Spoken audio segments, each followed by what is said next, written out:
Hey, what's up, everybody? True Boxing here. Thank you for coming back to Get Hit with the Truth. So today, doing the recap from the ESPN pay-per-view that took place on Saturday, November 20th. It was Terrence Crawford versus Shawn Porter for the WBO welterweight title.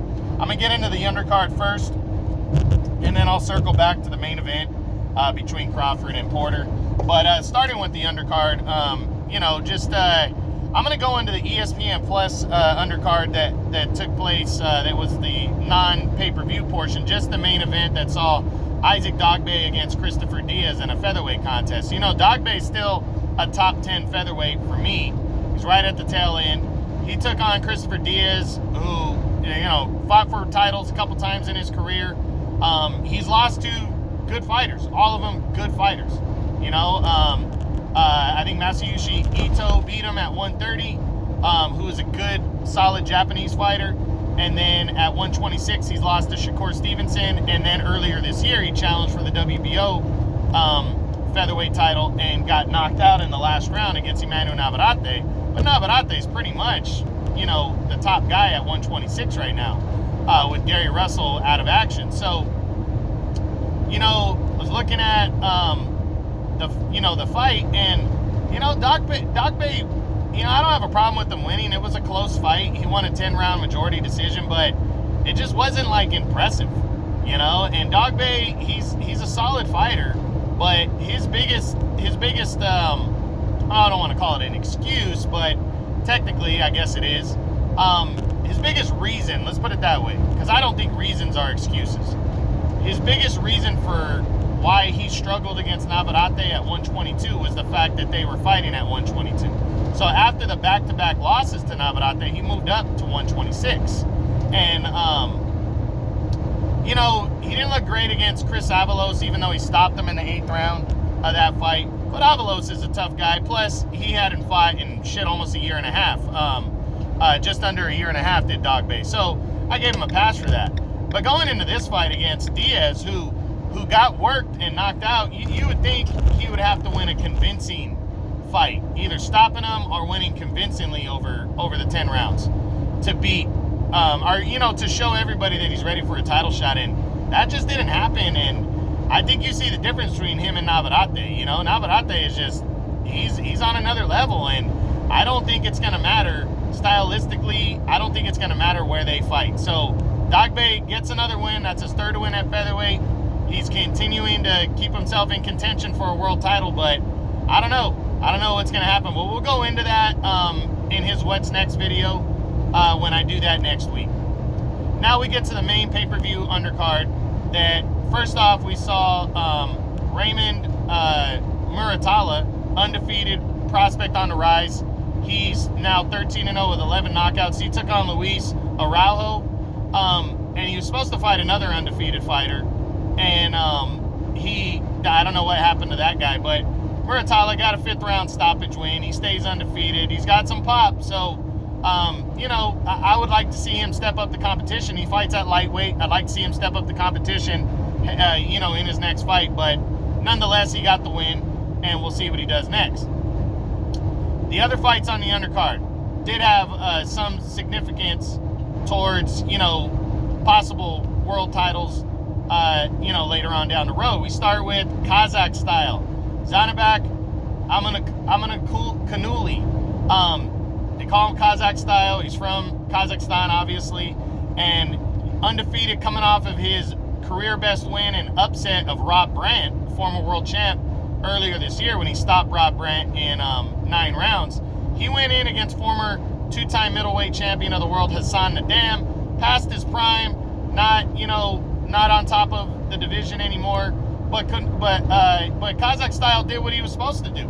He went in there and dominated the former champion Nadam, wore him down and stopped him in the 8th round impressively, and remains undefeated. And already Kanuli has called out, he's requested, he didn't just call out Demetrius Andrade, he is requesting the WBO to grant him the mandatory status to fight for the WBO middleweight championship against Demetrius Andrade. So if Andrade can't get one of those big name opponents that he's been wanting, which is not likely, he needs to fight Kazakh style, because Kazakh style is a top 10 guy. He's highly rated. If Jaime Munguia passes on a mandatory shot against Andre, because he's number 1, and he decides to fight in the WBC's final eliminator to get in line for Charlo, then Andre's got no excuses after that. If he cannot land another high-profile fight, he needs to go after, or he needs to fight Kazakh style for his title. And really, that's gonna prove if Andre is ducking people or not. So we'll get into that more when we do Amina Kanuli's what's next week. But yeah, big win for him. Statement win, and then his actions after are big, and I was happy to see that. Now, the co-feature saw Esquiva Falcao, undefeated middleweight. I think he's from Brazil. He was 28-0 coming into the fight, and he needed to show that he was taking on God, I forgot the guy's name. Patrice Volney, that's right. He was an undefeated but little-known Canadian fighter, and he went in and pretty much, it was a close fight, but a bad headbutt stopped the fight in the 7th round, and it went to the scorecards, where he took a technical split decision over Volney, and is now the IBF's #1 contender. Now, that pretty much means for Falcao that he's in line to fight the winner of Triple G and Ryota Murata, which would be early next year. So, we'll see. We'll see what happens with that. We'll see if he gets the winner of that fight or if he is allowed to fight for the vacant belt. But that was a big win, and he's an undefeated middleweight, and he's put himself in position now for a world title. So, it wasn't impressive. It was nothing to write home to mom about, but he got the win and is now in line.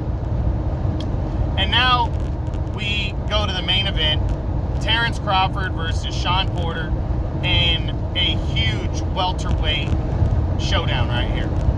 And, you saw Crawford, coming in really just looking to leave no doubt that he's pound for pound right at the top, and he should be considered the best welterweight in the world, because he finally is getting the competition facing former 2-time champion Sean Porter. And Sean Porter was trying to, really, as we found out after, it was his swan song. He wanted to get the win and ride off into the sunset as a 3-time welterweight champion. He said after the fight, win, lose, or draw, he was planning on retiring. So even if he beat Crawford and a rematch was in the cards, he was going to retire. And it didn't work out the way he wanted, but Porter really gave Crawford, in my opinion, the toughest test of his career thus far. In terms of how close the fight was, Porter was winning rounds, and you can argue that he was ahead in the fight. I mean, I was following the website that I go through, boxingscene.com. I was following their live scorecard during the fight, and they had him winning the fight heading into that 10th round. It was close, though. It was 5 rounds to 4, but there were some close rounds, and even the judges. One judge had it 6 rounds to 3 for Crawford, and the other 2 judges had it 5 rounds to 4 for Crawford. So he was winning the fight heading into that 10th round. Those knockdowns, even if the fight continues after those knockdowns, it goes to a decision, he's probably going to win a decision, but it was close. And, but nobody's taken him to a decision since, I believe it was 2016, when Victor Postal went 12 rounds with Crawford. Nobody's been 12 rounds with Crawford in that amount of time. And, I felt Sean Porter, who's never been stopped in his career, had the best chance of that. But he got caught with a wicked left uppercut that Crawford had been setting up the whole fight. He landed that over and over because Porter lunges and leans in, and he kept landing that punch. And finally, it was butter. He landed it clean, put Porter down, and Porter, got up. But he was hurt, but he got up. And then a combination of punches, a right hook, mainstream the second knockdown, where Porter was slamming his fist into the mat, just upset. And when he got up, his dad, Kenny Porter, threw in the towel. And, for those that want to fault Kenny Porter for that, you guys are tripping. That's his son, and he needs to look out for his son. And Crawford is a lethal finisher. I mean, this dude is a great fighter, always has been, and he can finish fights.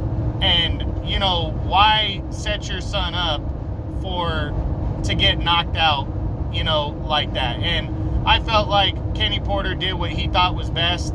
And, you know, people can argue. They can say that Shawn Porter could have continued. He probably could have. But the point is to protect your fighter. And if you feel your fighter has had enough, then you do that. You protect him. And I'm sorry, I believe after 2 knockdowns that Crawford would have found the home run punch later in that round or in the 11th round, and that would have been it.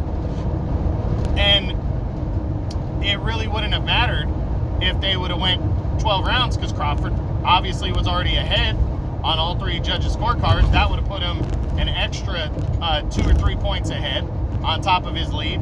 So those knockdowns basically won him the fight, even if it goes to the scorecards.